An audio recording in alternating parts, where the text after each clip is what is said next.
moment, let me also start the live stream. Give me a moment.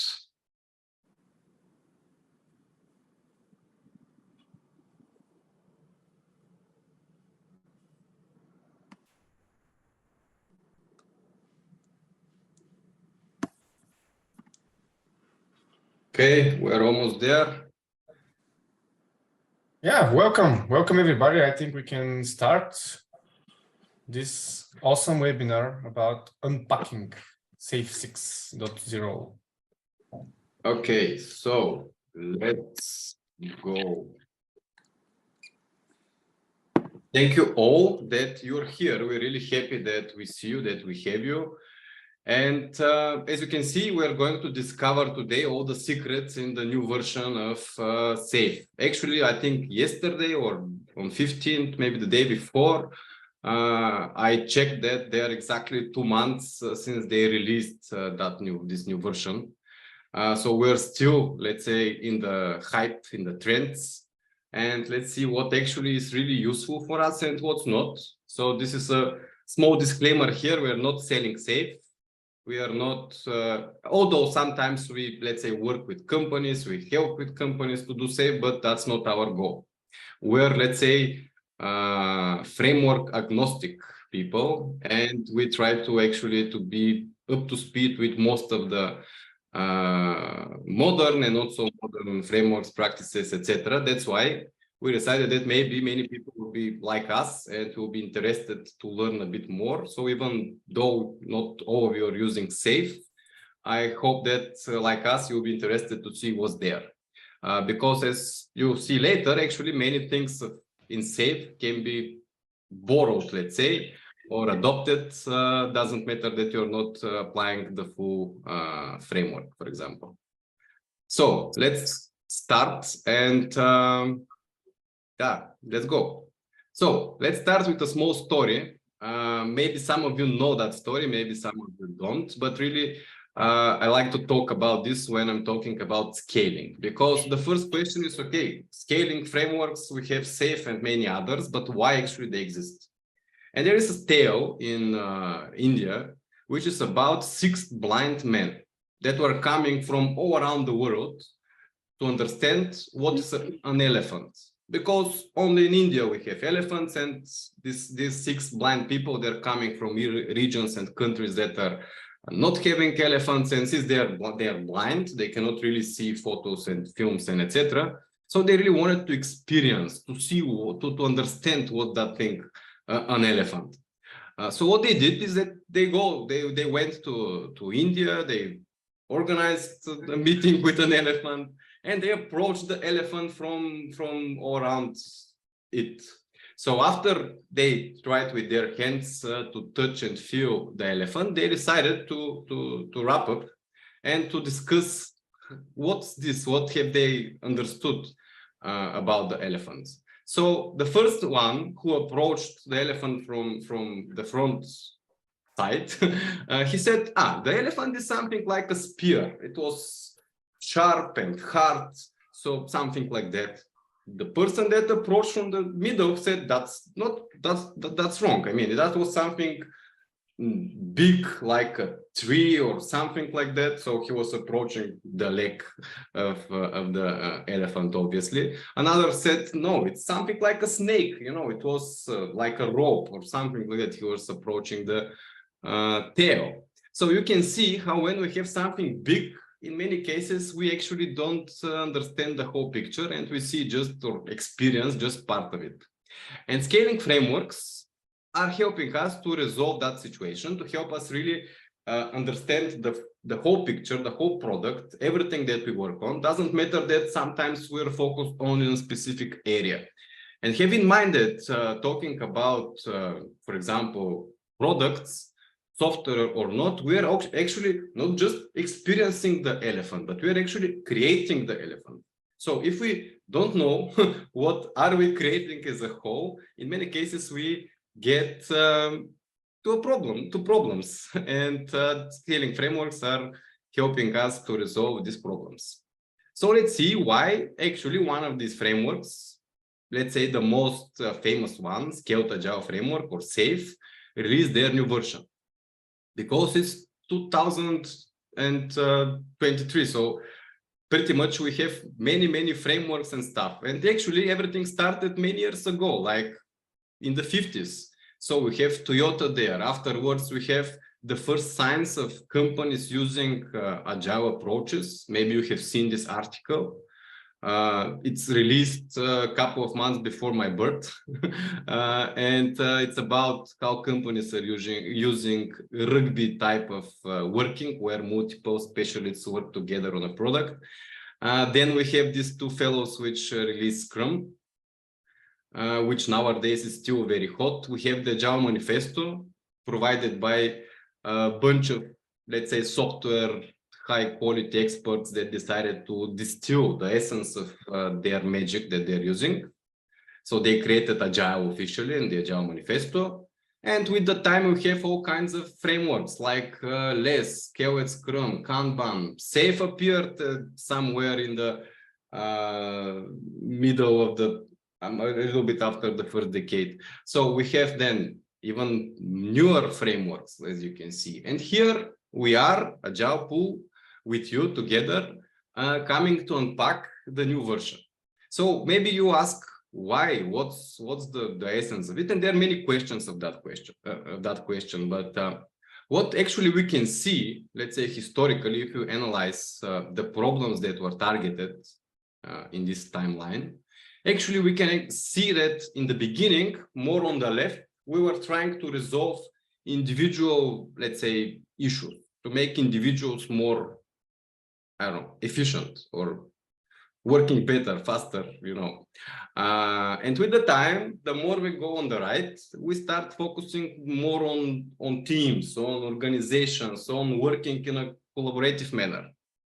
And surprisingly or not, one of the main, let's say, theme behind the new framework is how we can work as a big organization, like including not just the IT part, but actually everyone else. They talk about really end-to-end collaboration and onboarding, sales, marketing, operations, all kinds of departments and people that you have in the organization. So that's really nice that they're really following this kind of trend, and we can see it and experience it, because we were showing this picture even before the new version of SAFe, and I was surprised actually to see that it really fits, that they're talking about more and more holistic organizations. So maybe, who knows, maybe in the new version, if there is such in some years later, they'll talk about ecosystems of organizations that can be agile. Why not? They can pay me later for this idea. So let's move on. First question is, why do we dare to talk to you about SAFe like some kind of experts? We are just 4 people recently, and we are AgilePool, and we dare to talk to you about this stuff because actually we work with companies to help them become better. We work with companies to help them become more agile, more adaptive, more flexible, and we partner with them even when they're using SAFe. So we have some experience with organizations like this that you can see in the screen. Also, you see these badges here on the bottom. So we have some experience, let's say good experience in different frameworks, practices, etc. So we kind of pretend that we can try to be, let's say, experienced enough to try to discuss Java frameworks and to share with you our thoughts and our experience, because everything that we'll tell you, it's not based just on our reading and checking on the topic, but it's also pretty much based on what we are actually seeing and doing in our real life, real experience.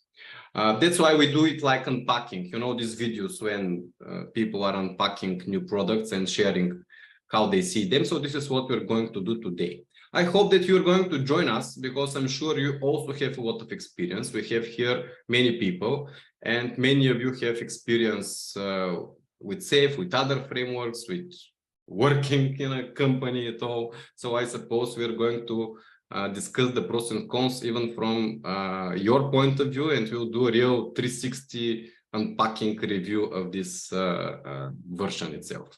How it will go, we're going to discuss the new stuff in SAFe. Afterwards, there will be a very small commercial part where we're going to, because we want to be transparent, I'm letting you know that there will be a small commercial part after we go through what we have prepared, where we're going to present you a new product that we're releasing. And of course, we'll be more than happy if you decide to work with us or something like that. But also your feedback will be very, very valuable, because as Agile people, we also want to explore and to learn from you and to understand how we can make our products and trainings better. So that will be at the end. And after it, just after it, we'll have Q&A session where you're going to be able to ask all kinds of questions, although you're fully free to stop me at any point and ask questions during the talk. But at the end, we have saved some time for questions. There'll be, of course, for those that make it through the commercial session, commercial part, etc., there will be a small gift for you that you managed to stay till the end. And that's it. So this is the plan for today. Hope you like it. If you don't, then you can stay without liking it. The world nowadays is burning. If you don't agree with that, I'm not sure you're in the right place. Agile exists exactly because the world is really volatile, uncertain, complex, ambiguous, etc. And it's not only because of coronavirus, wars, AI, or governance. Actually, this is a very interesting example with the government who are working with a company, and we were in the middle of the planning session, and they were planning how they're going to meet with the Minister of Health in this sprint. And exactly in that time, Slavi Trifonov went in front of the screen and said, I'm breaking down the government. In Bulgaria is the context. So you can see how this stuff are happening really every day. And the good news is that if we take a look at the official, let's say, release notes of SAFe, they also confirm that they do it in the same reason. The first sentences in the official release page where they're describing the new version, what's new there. So the first snippets there are addressing that. They say, I'm rephrasing, we're releasing this new version because the world is very dynamic, it's changing, it's VUCA. So basically we need to address new challenges. And they're trying really to do new challenges, to address new challenges. I would say they're not really addressing, like doing something very new, but they're changing the focus. So 5% or 98% of the things that are in the new version also existed in the previous version, but they were not the focus there. And now they are under the focus. So the new challenges are more focused, and some of the old challenges are not so much. For example, stuff that were very hot in the, let's say, past,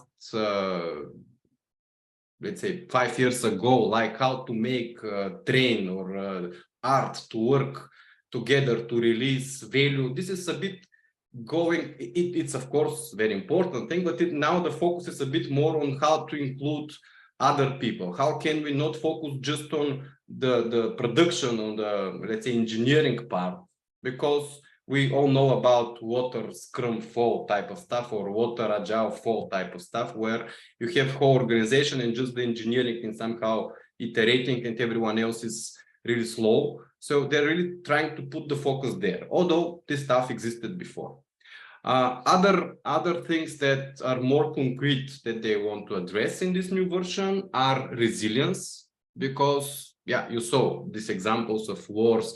Another case of our experiences, we were discussing some transformational stuff with a company that with a client of ours, and just like that it appears the war in Ukraine, and let's say 2 or 3 of their teams that were located in Ukraine just disappeared, like in one day.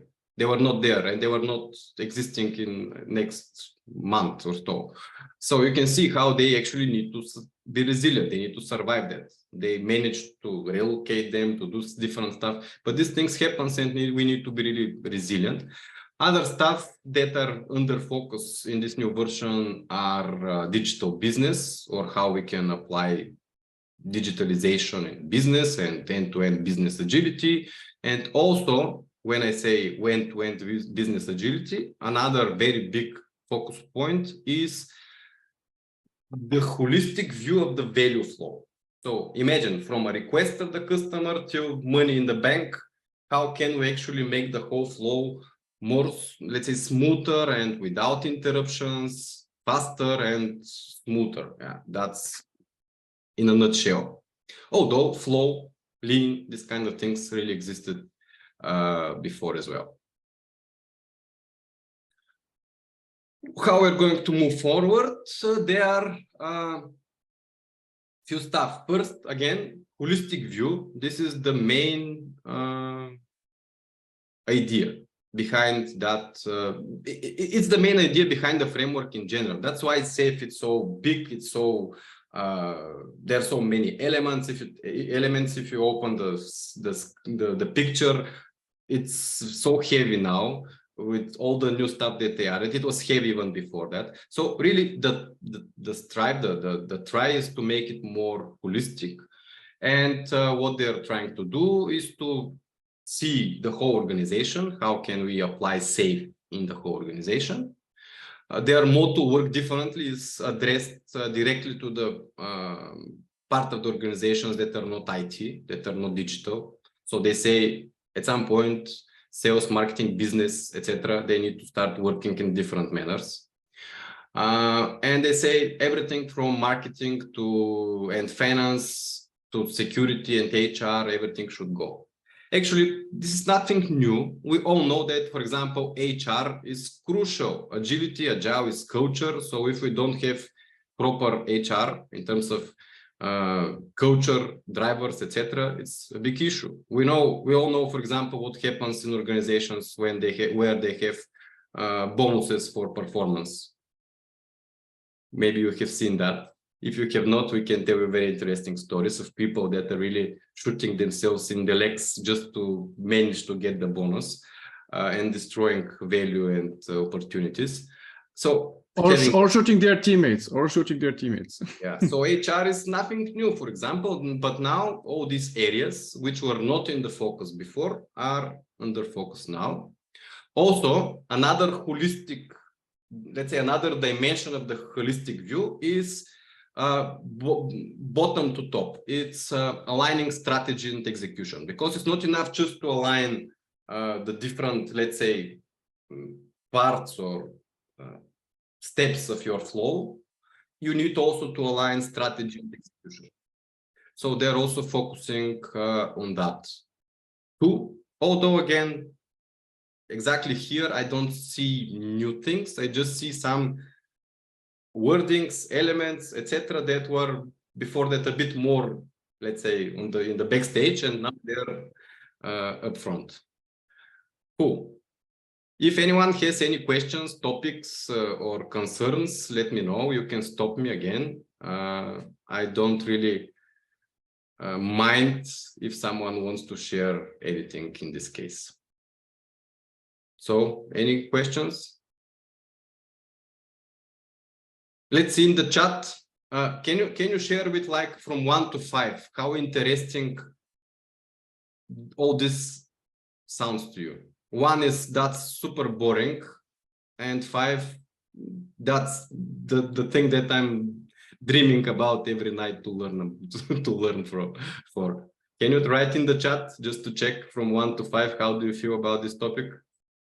I mean, I gave you the very high-level vision of the new version.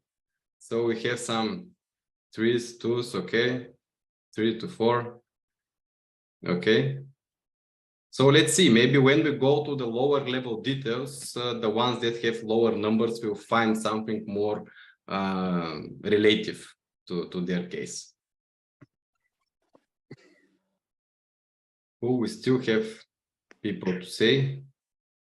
Okay, everything makes sense. I agree. I was just, I know it makes sense. I mean, it's again, this is something that I'm just telling you like a summary of what SAFe is saying. But I was more wondering how much you are relating to this topic yourself, how much it's relevant to you. So if you want to add from 1 to 5, that would be nice.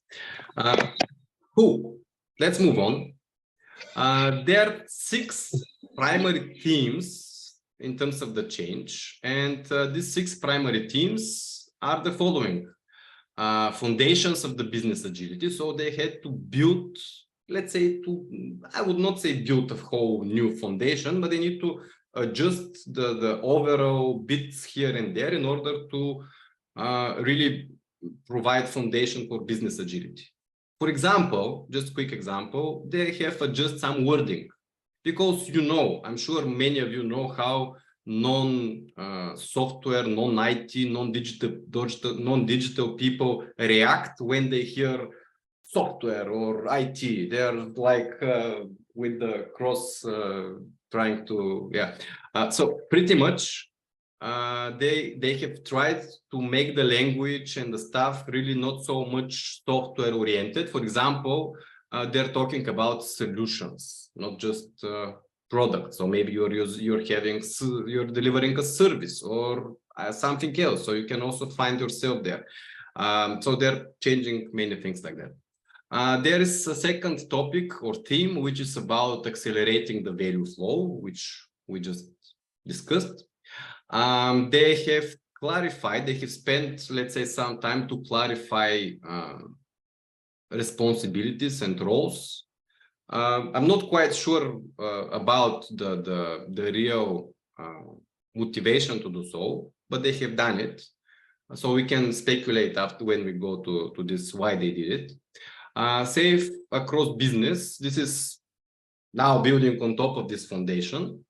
Also, very interestingly, they have a new focus on AI, big data, and cloud, which at least a little bit surprised me, or maybe even not a little bit, because I didn't expect that they will include stuff like that. But we are also going to see, let's say, how useful this new information is, because I have some concerns.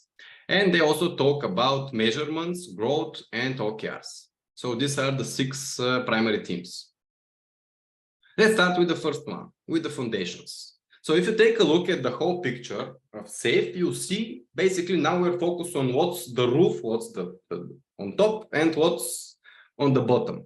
So on the top, like the whole thing is working for, the stuff in the top, is a new element there. It's called business agility thing, or business agility value stream. When you click on it and open it, you see information about business agility value stream. So that's a new thing. And it's, let's say, intentionally, as far as I understand, put on top. So everything else is kind of working for it. It's like, this is how we draw, for example, the house of lean and the value is on the roof. So here again, in the roof, they have the business agility, like that's the main thing that we work for. What's the business agility value stream? They try to address a problem that we have in many companies, that, for example, you have business development people that are running business opportunities or developing business opportunities and potential products, potential business for months and sometimes even years without any results.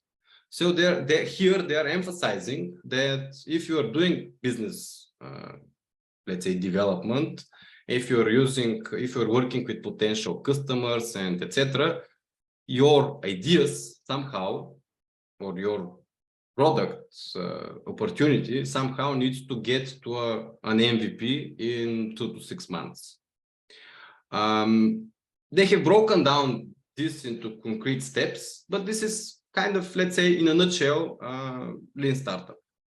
So they have incorporated the lean startup thing or pattern or model in their business, which is nice and very good.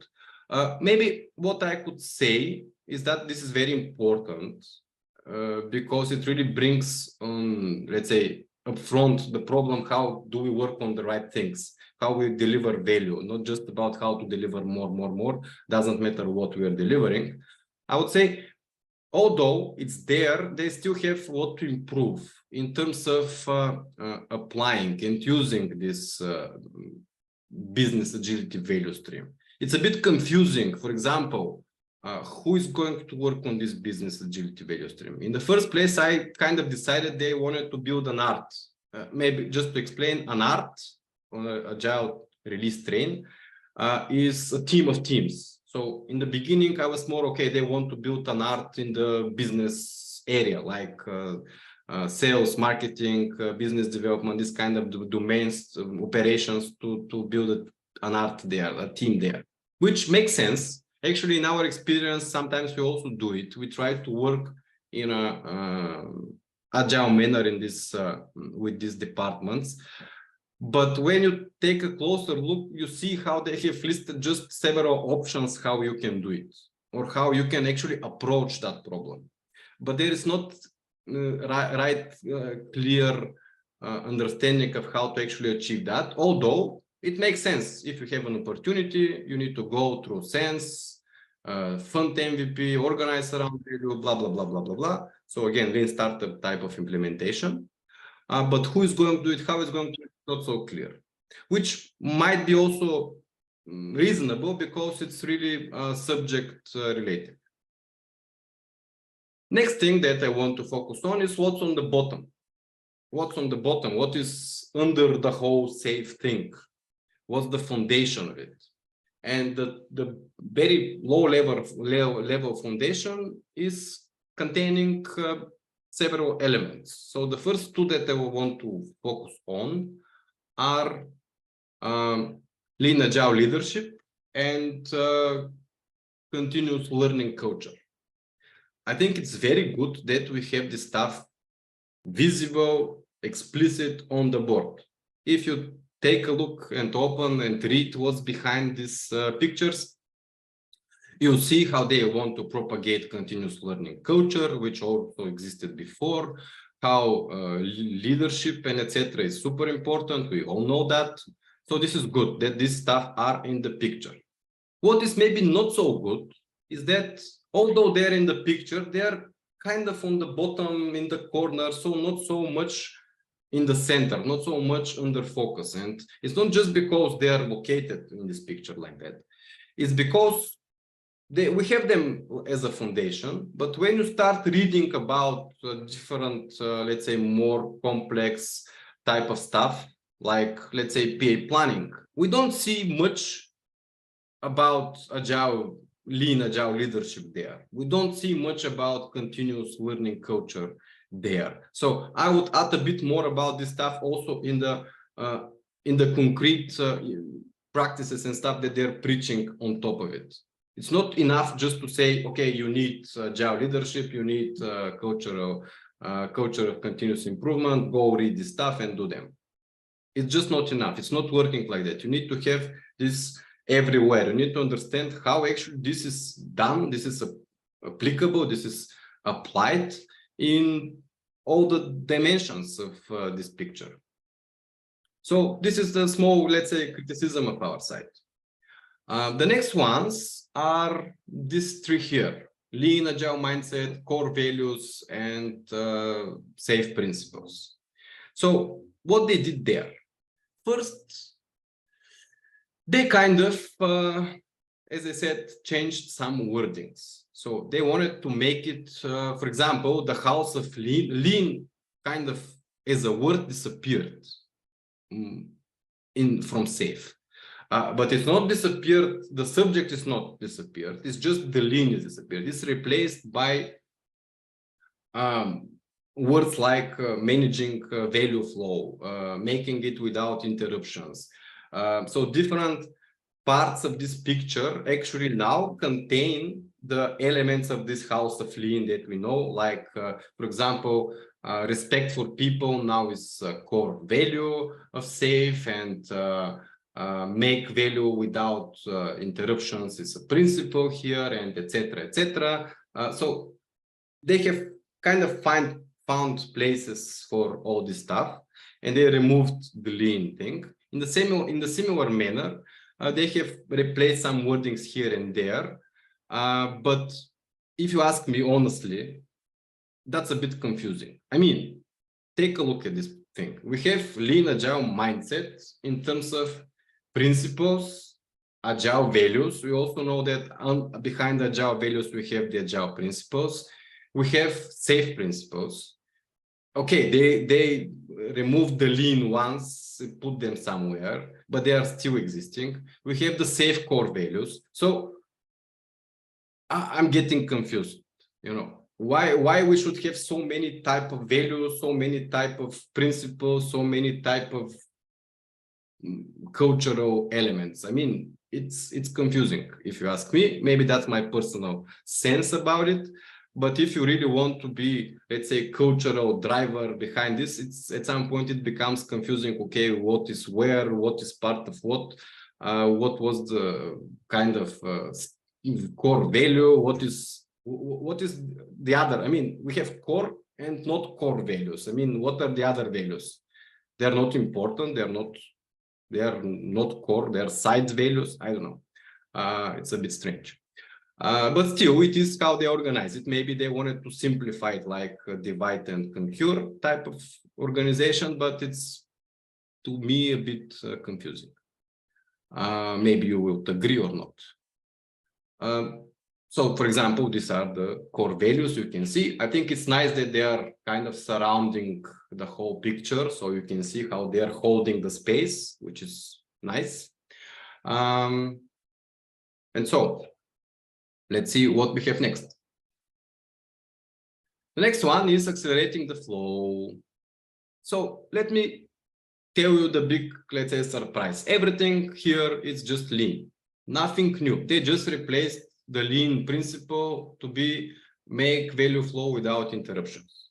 And everything that we have in lean, like no handoffs, reducing the lead time, cycle time, reducing the queues, reducing batch sizes, work in progress limits, so Kanbanizing the flow, etc. It's still here, and that's a big focus. But what they did is basically that they added on each of the levels how this flow will look like. So I think it's very nice, and I really like that approach. Because actually you can click here on the different elements, and you can see how the same lean stuff are applied on the different levels, on the different scales. And let's actually, I can even show to you very quickly how it looks in their website. So you can see if you click, this is SAFe 6. If you click here on the team flow, you're going to see visualizing quick limits, address bottlenecks, minimize handoffs, blah, blah, blah, blah, blah, blah. If you open the same thing on an art level, you'll see the same structure, visualizing quick limit, addressing bottlenecks, blah, blah, blah, blah, blah, blah. Same stuff to the top. On a portfolio level, how you do visualizing quick limit. So that's nice. I really appreciate that they do it, because it's really difficult sometimes to explain to people lean itself and how it's applied on different levels. It's really a challenge sometimes, because I could say maybe this is one of the biggest challenges in lean, that in many cases you are focusing only on some kind of subsystem, not on the whole system. And although you're following the same patterns, it's not the same thing that you're doing. Okay, so this is a point for them. The next one that is in this bottom line is, here comes a little bit the criticism from my side, the implementation roadmap. I really don't think it should be kind of foundation, but you know, they need to sell. They are a commercial organization, so I understand them. Doesn't matter that I don't like it. I understand why they do it. they really want to sell transformations. They really want to go to your organization to give you a bunch of tons of warriors, SAFe, agilists, and SPCs to transform your organization. So they have put in the foundation, you need to have this, otherwise SAFe is not going to work for you and you should not have SAFe. So you need to implement the whole snake here that you see in your picture. So that's a very controversial. Although some parts of this snake, of these paths are improved. For example, now the starting point could be everywhere. So in the beginning, they said that you always starting from waterfall or ad hoc agile. Now they say you can start from whatever. So maybe you can start from self implementation of SAFe or something like that. So which is nice. They say that the starting point is just not always waterfall or chaos, but could be anything. Cool. Besides that, what else they have added here in this implementation roadmap is some explicitly workshops. So they say you need to have, for example, here it's a bit unreadable, but it says SAFe executive workshop. So you need to have this kind of workshop in the beginning on an executive level. Also, there is this leading in digital age.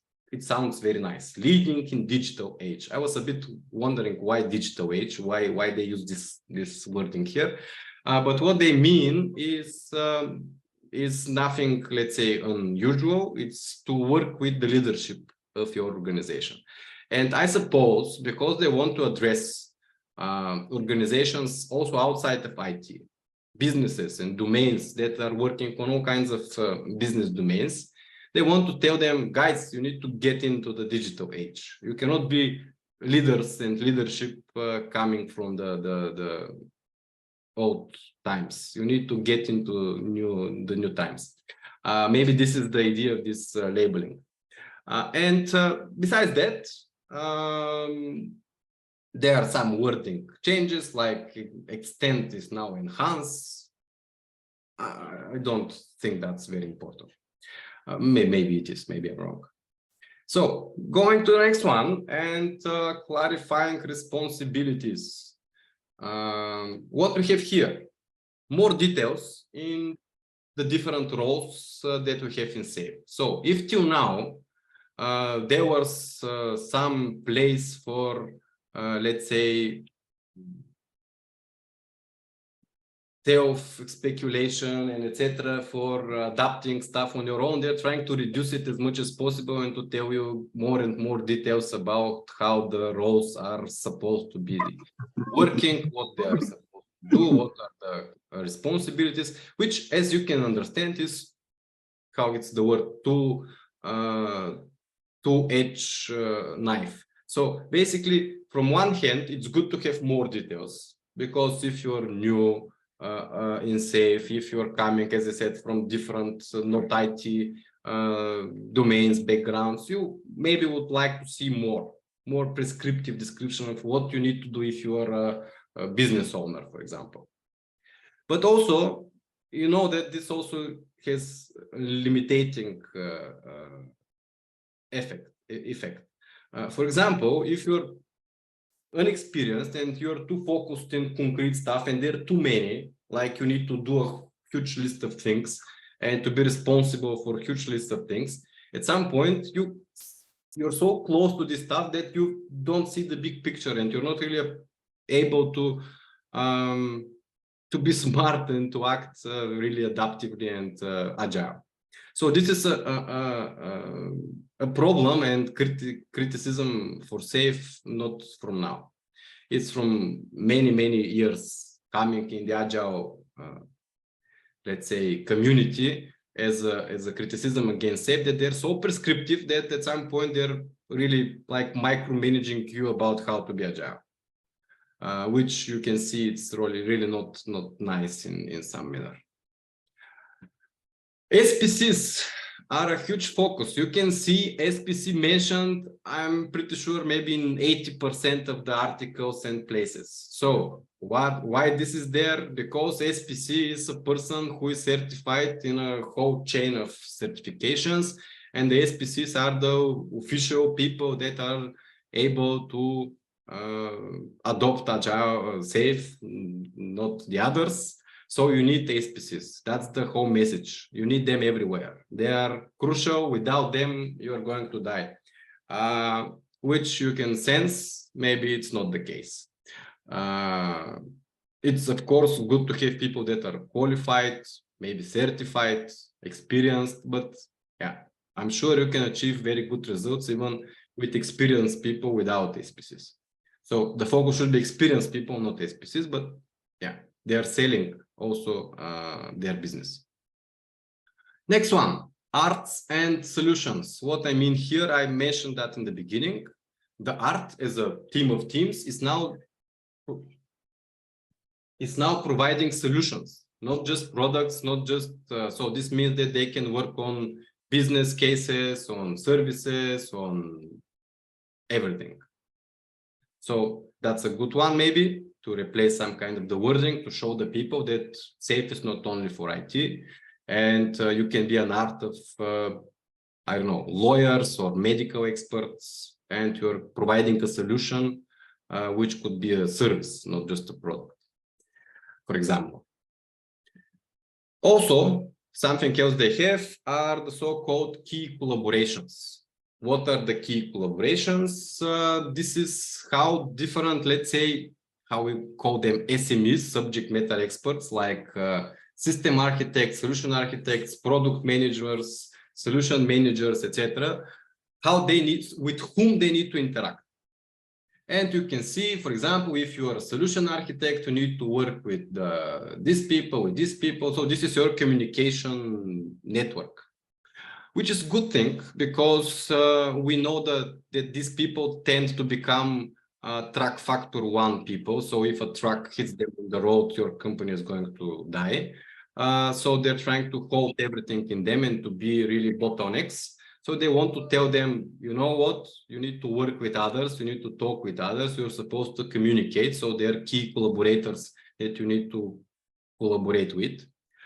But still, this picture you can see, they're still the big people in the middle. So that's not really, let's say, leading to real transformation from, let's say, command and control type of subject matter experts that are telling people what's the architecture, what's the product, etc., to more servant leader type of people who are giving the organization support, guidance, etc., and they're leaving people to work, and they're supporting them, not the other way around. So they're working for the people, not the people working for them.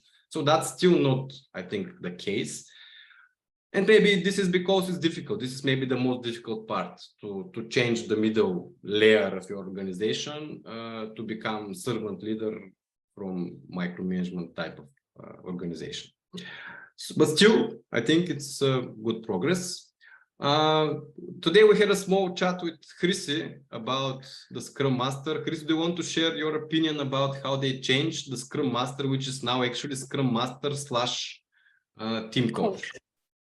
Yeah, I even put a picture in the chat showing the old picture and the new one. And the first difference is that the Scrum Master is no longer a prisoner. Now he's dressed in another clothes. But actually, when we look at the peak, there is no big difference.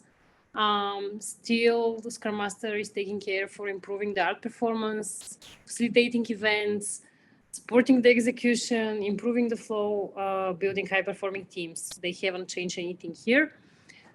In SAFe 5.0, we have more description on the role. I mean, everything is described below.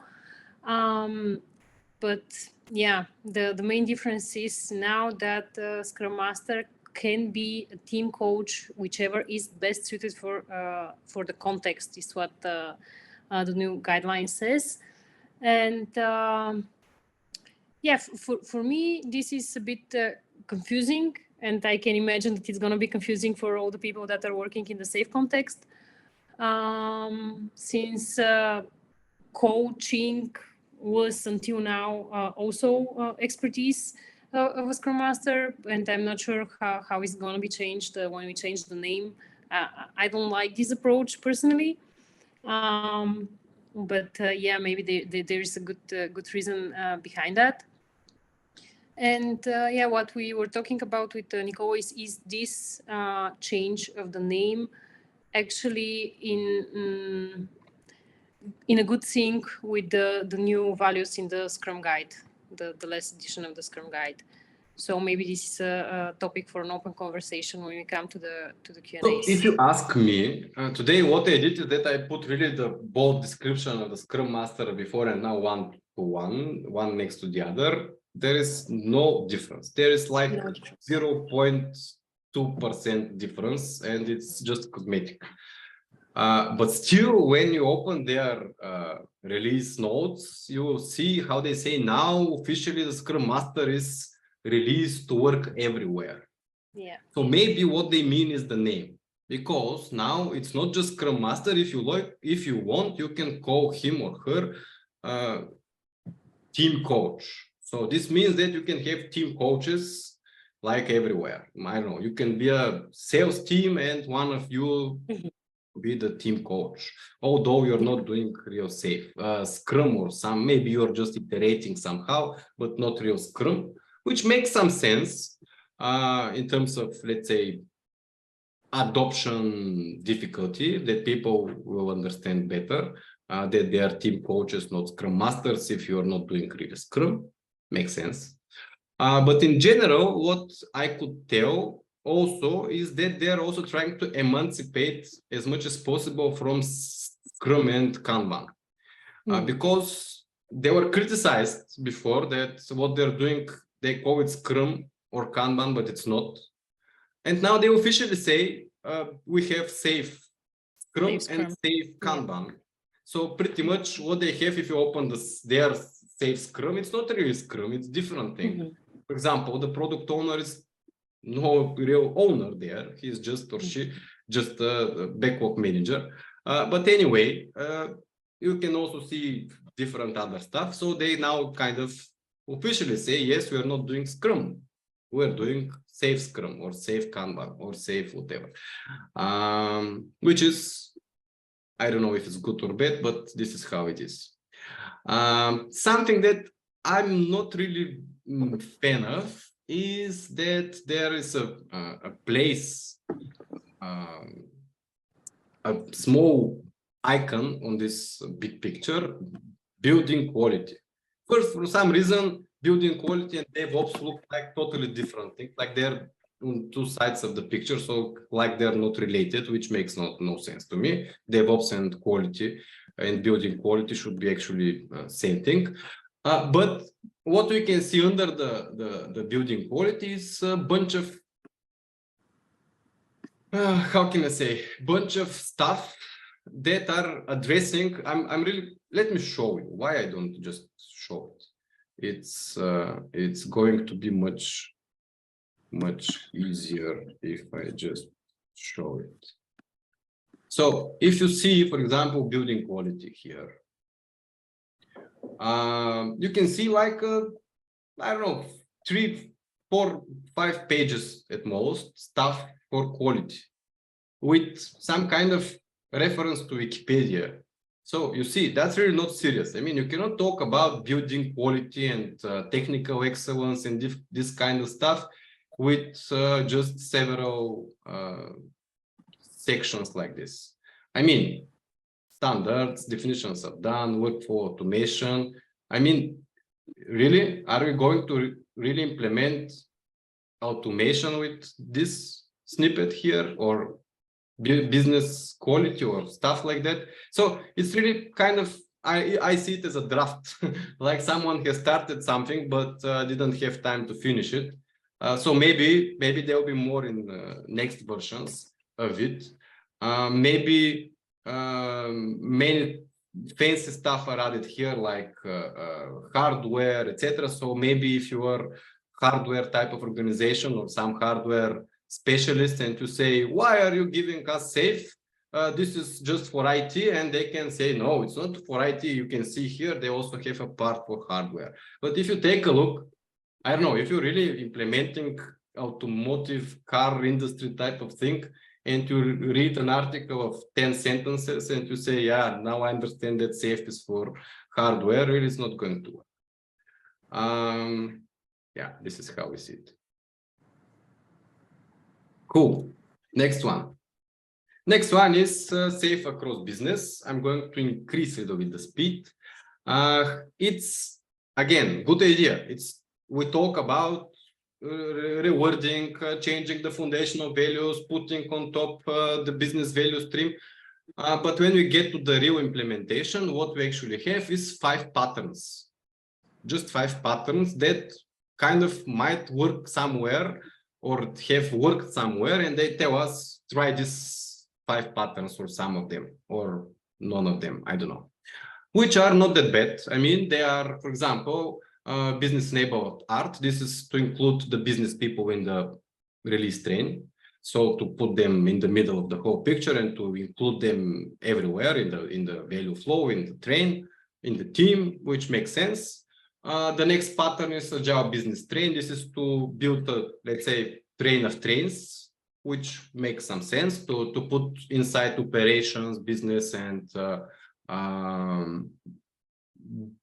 everyone, like small sub flows of the big flow, which makes sense. And this is maybe something that, for example, we are usually doing with AgilePool when we work with companies. We try to really put everyone to see how they're contributing to the big picture. They have Agile executive team. This is to make the team of executives, so C-level people work in Agile / iterative incremental type of work, of workflow, of way of working, which makes sense, and it's really good one. So I would not say it as an optional. It should be really, if I'm a SAFe author, I would say they need to do this for sure. They also want to say in the business domains like sales, marketing stuff, etc., you should implement Agile ways of working. And another option, this is kind of option, is with very, let's say, coupled operations and product development, to have a common portfolio management for operations and development, which makes sense in most cases. So this is what they have here. I don't know if it's enough or not. Maybe it's just difficult. Next ones are about AI, big data, and cloud. So they officially have announced we are modern framework and we need to be up to speed with all the new stuff. So what can I say here? Chrissy, do you want to mention also what we discussed about? Very, very hot topic currently. I mean, meanwhile, we are speaking about AI influencers. So not a big surprise for me that they included it here. It is a fact that AI is becoming more and more accessible, but yeah, so a good idea putting it there. What I say is that it is going to be used as a wide range of intelligent machines, and that it's the focus of SAFe. I mean, they are selling themselves as one of the most innovative approaches in Agile. So not a big surprise for me that they say that it's important for the development process. Regarding big data, they are addressing it on a portfolio level as a cornerstone of their vision and investment. And the cloud thing is self-explanatory. I mean, you can see the text there. So yeah, that's my problem. That's my problem here. I think it's very good idea to include them, but again, it looks like someone just created a draft and put it here. Yeah, it's like marketing story only. yeah, maybe this is the other feeling that it's about marketing. They want to be just on the hype. But actually, if you take it seriously, how can we talk about AI, big data, and cloud and to have just these 3 snippets here on the picture? So that's all that they have, just 3 snippets with, I don't know, let's say 40 or I don't know, maybe 200 words we have here. So doesn't make sense because you cannot do anything with it. But at least as a message to organizations that if you want to be an organization that is, let's say, wanting to survive in the next 5 years or maybe less, you need to consider AI, maybe not storing your data in your closet and using your data and somehow in meaningful manner and cloud solutions. So that makes sense, but again, it's very, very vague. Finally, the final theme that they have touched is about measurement and growth. We all know that's a very hot topic. If you go to any, I would say really any C-level or managerial level, high level leadership person in any organization, they will say we want to be data driven, we want data. So they have provided kind of a guidance about that, what we need to measure. So we need to measure flow, competence, and outcomes, which is important because in many cases we measure outputs. You know, most of the organizations, unfortunately, are measuring just outputs like story points, velocities, etc. So they want to say here, we want to measure how fast we work. So what's the flow? We want to measure the competency. We want to measure the outcomes, the value that we deliver, which is really straight to the point focuses that we need to do. Of course, in terms of implementation, if you open what's behind these pictures, you see more like list of stuff, list of metrics, list of things, which I would say it's a bit not enough in order to understand what exactly to use and more important, how to use them. Because usually the problem is not about the metric. Okay, maybe you need to do some effort, some investment to collect it, but the more important question is how you're going to use the metric, because this is where actually organizations fail, when they get the metric and they either don't use it or use it in the wrong manner. Regarding strategy to execution, what we discussed in the beginning is also a big focus. Surprisingly or not, their solution is OKRs, which is not surprisingly because we all know that OKRs are kind of the first thing that pops to your mind when you say aligning strategy to execution. So another thing is that OKRs existed in the framework, like mentioned in different articles also before that. It was said they are kind of optional, you can use them or not if you like. And now they're more, let's say, explicitly put on the picture. Like you need to have OKRs on a strategic teams. You need to implement OKRs in terms of transformational goals, in terms of epics. Every epic could be having or be implemented via OKRs, which is nice and good, but still when you open it, it says, if you want, you can do it. So it's both now more officially on the picture, but it's also still kind of optional, which I also don't know if it's good or bad. But it looks like that. So this is what they have here. So as a summary, we have many cosmetic changes. We have this really strong will to go outside of IT. There are many details in the roles, which is double-edged sword, and modern topics, but they're a little bit vague. We can feel the commercial background, which was always the case with SAFe, so nothing new here, but they are kind of let's say proving it. And what I just said, still, I think with such a big picture, we need to see more about culture and cultural focus in the different bits of this big picture. It's not enough just to put it in the both corners in the bottom. So this is the summary that we provide. So now, as I said in the beginning, we have a very short, small commercial part.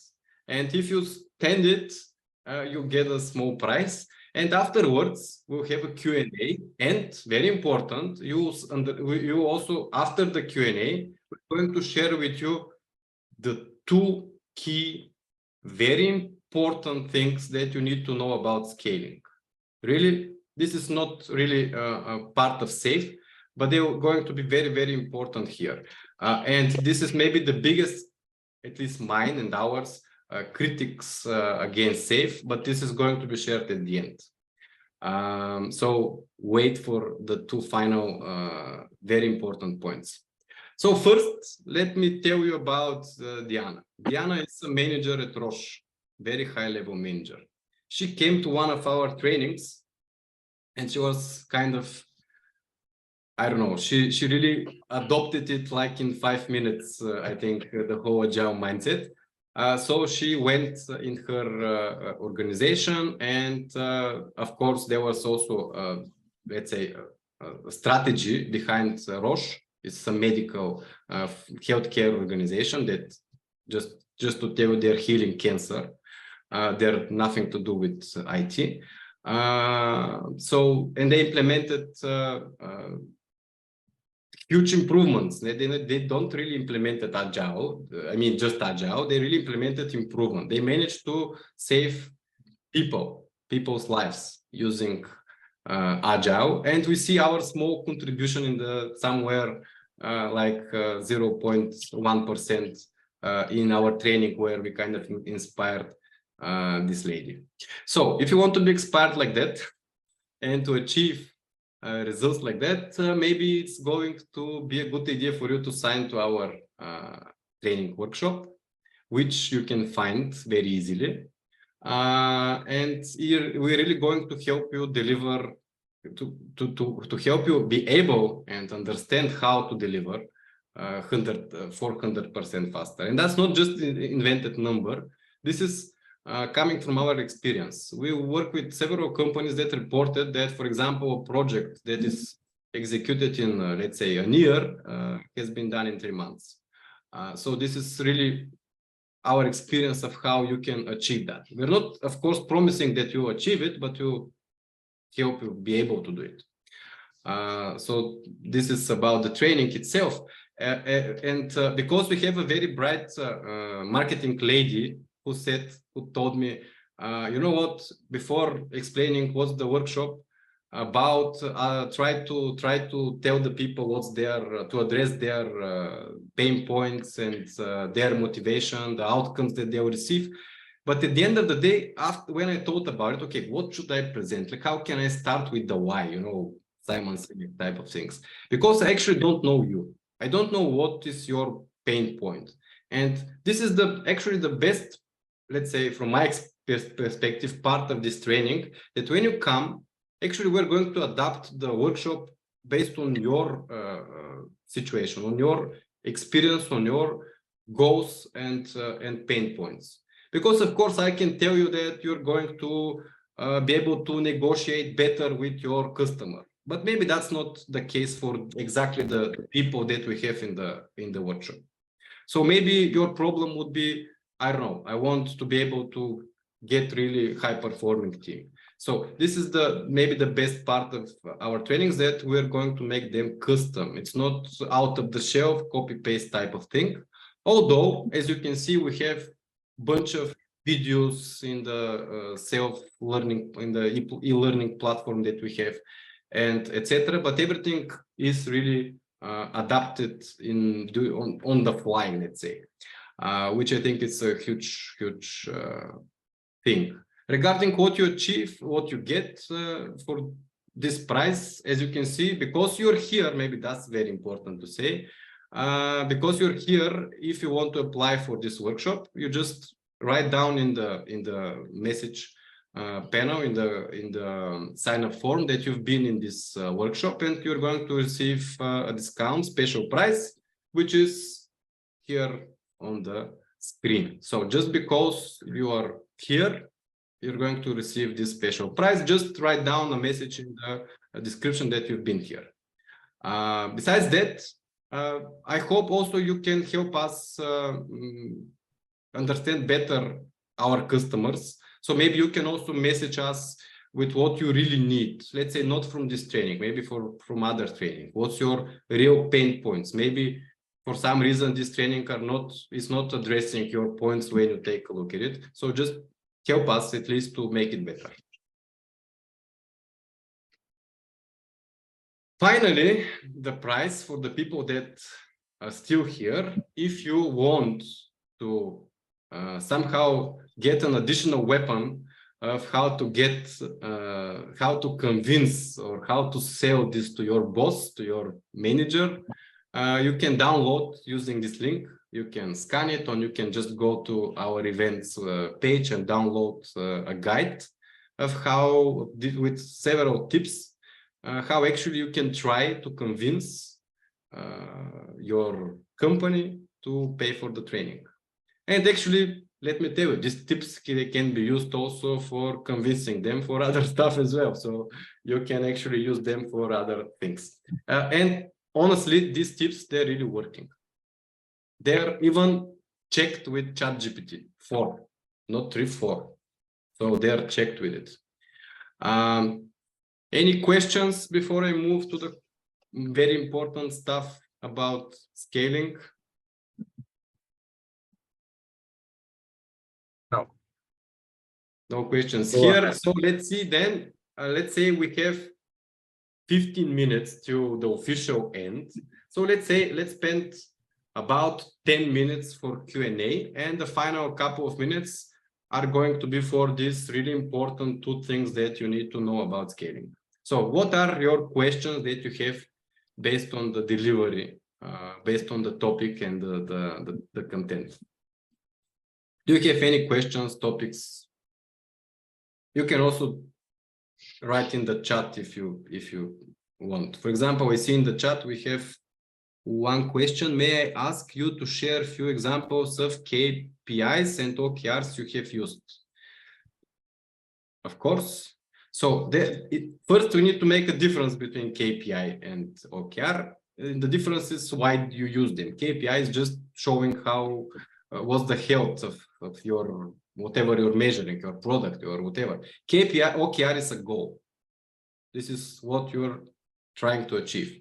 So KPI is showing you what's your, let's say, KPIs. Can I lift 100 kilos on a bench? So maybe I can check my KPIs and see where I am. A goal is to lift 100 kilos in 1 month. So this is the difference. In terms of, let's say, examples of OKRs, the usual examples here, let's say, are on strategical levels. For example, we have a company that wants to be in the top 5 of their market ranking. So how they are going to measure this objective till end of the year to become in the first 5 of their competition ranking? They say we're going to measure that by, let's say, we're going to be to have this number or increased from this number to that number of customers. We're going to increase the satisfaction rate from this number to that number. Let's say in the public ranking, we're going to be ranked as one of the top 5, etc., etc. So this is one example. Yeah, that's a good question, and maybe we can just bring back the topic to SAFe, because OKRs and KPIs are not really like SAFe specific topic. Yeah, but still, now we have them in SAFe. Mm-hmm. So, any questions about SAFe, about scaling, about anything related to the topic?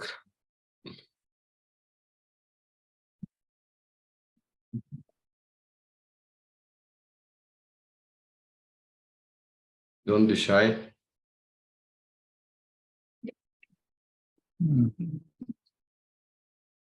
You can actually unmute and ask us, or you can write down in the chat, whatever is the most convenient manner to ask a question.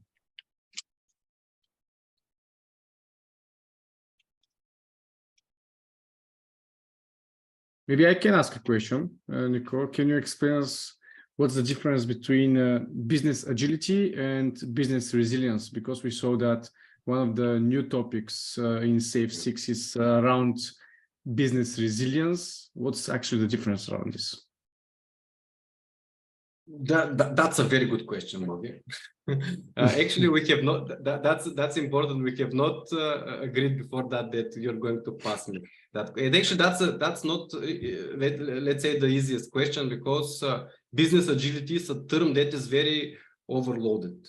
Business agility could mean, let's say, to have agile in all the areas in your organization, like your sales, your whatever, to be agile. And also, business agility means your business as a business, or let's say as a subject, to be agile, to be adaptive. So for you to be adaptive as an organization to the business environment, to the business changes, which actually is very close to resilience. And resilience is how to not just survive when when a disaster happens, but actually to be okay with that, to say to not just survive, to not just minimize the damage of a disaster. It's about being at least in the same situation, in the same fit like before the disaster. And why not to use some opportunities, because you know that in crisis times many people manage to find opportunities that didn't exist before. So this is in general the similarity or difference between these two terms. Okay, is it safe to say that business agility is more about being reactive to changes, and business resilience being proactive, to be prepared for whatever happens? Yes, in terms of that, let's say business agility is like the inner circle. So business agility means you are adapting. So something happens and you make, let's say you have tens of choices and you need to make the right choice. So in that manner, you are kind of reactive. But to be resilient means that something happens to you and you don't have time to react. It's just something happens to you, but you're, I don't know, like Neo in the Matrix, and you're just stopping the bullets and you're flying again. So that's the idea.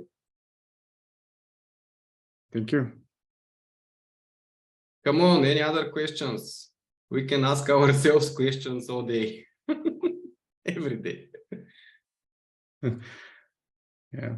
In terms of measuring flow, are there any changes, or are they still suggesting flow distribution, flow efficiency, and the standard ones? They are pretty much standard ones. Again, it's just a list of stuff. It's like cycle time, lead time, throughput type of things, and as you said, efficiency of flow, etc.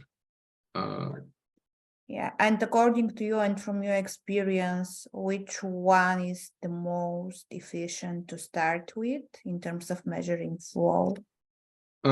So for sure, you want to measure cycle time, etc. That's very important. Maybe to measure cycle time and the time of the items in progress. But what is actually a metric that is super important, and I would like to see it very, very, let's say, on the first place, is number of handoffs.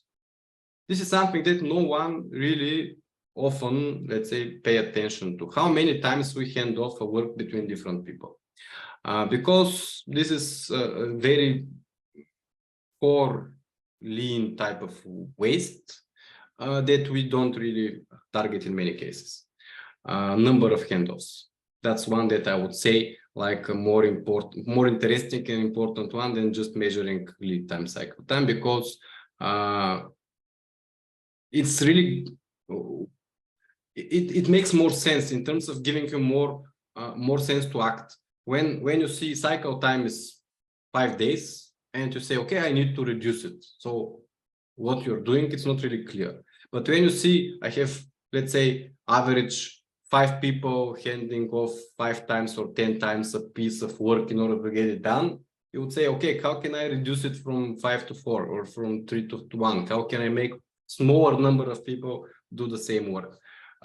So maybe that's more, let's say, actionable type of metric. Yeah, that sounds similar to the flow distribution that they were previously explained. Thank you. Any other before we go to the final 2 very important suggestions? Okay, 1, 2, 3, 4. Set those. The next, so the two ones that we have. The first one, it's a criticism against most of the frameworks, is that they are telling you how to handle complexity. So they tell you, you have, for example, monolithic complex product, and you have 20 teams working on it, which is a huge organizational complexity. And they are telling you how to handle, how to manage this complexity. Okay, you're going to have PA planning, you're going to create board with dependencies, strings here and there, but they're not really telling you to reduce this complexity, to remove these dependencies, where actually in SAFe they tell you, I don't know, make a backlog, a list of 10 dependencies and remove the first 2 of them in next quarter. That's not really happening. They're not really focusing on descaling, and that's the real management of complexity, because although it doesn't matter how good you are in managing complexity, it's still big complexity. If you are focusing and investing in reducing complexity, like it's like technical debt. It's very, if you're a technical person, you understand it very easily. If you're doing just more features and you're not improving your technical quality, you're not investing in just creating debt, and you're not reducing it, having no strategy of reducing technical debt, at some point, doesn't matter how good you are, everything is going to be slow. So this is the same here. This organizational debt, you need to have a strategy of reducing it, which is a problem because the frameworks don't really address it, maybe because they will be useless if we really do it. But also the other reason is that it's expensive. It's really it needs investment. It's much, although it's very expensive, for example, to implement SAFe, it's not that expensive as, for example, to reorganize your product in order to have isolated independent parts of it with small number of teams working on them independently. So this is the first, try to descale, not just scale. And the second one is very important and crucial, that doesn't matter how huge pictures we have on the screen, with how many stuff like OKRs and others we have been sold. We need to know that we are scaling principles and values, not practices. If you manage to scale culture, principles, values in the same manner how you act and think in a small team of 5 to do the same in a big art or whatever you call it of 200 people, then you'll be on the right track. Doesn't matter if you're doing PA planning in 3 days or 1 day or whatever. So this is the final one, scale principles, not practices.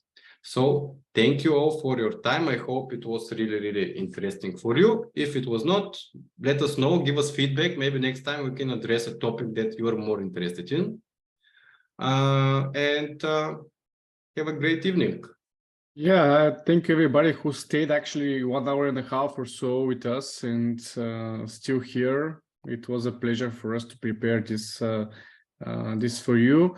And as Nicola said, shoot us a message. You can find us on social media, on LinkedIn even. You can connect with us personally. we'll be more than happy to answer any questions or whatever challenges you have, situations. And spread the word how cool we are. Absolutely, that's the final thing. Make sure you promote us everywhere.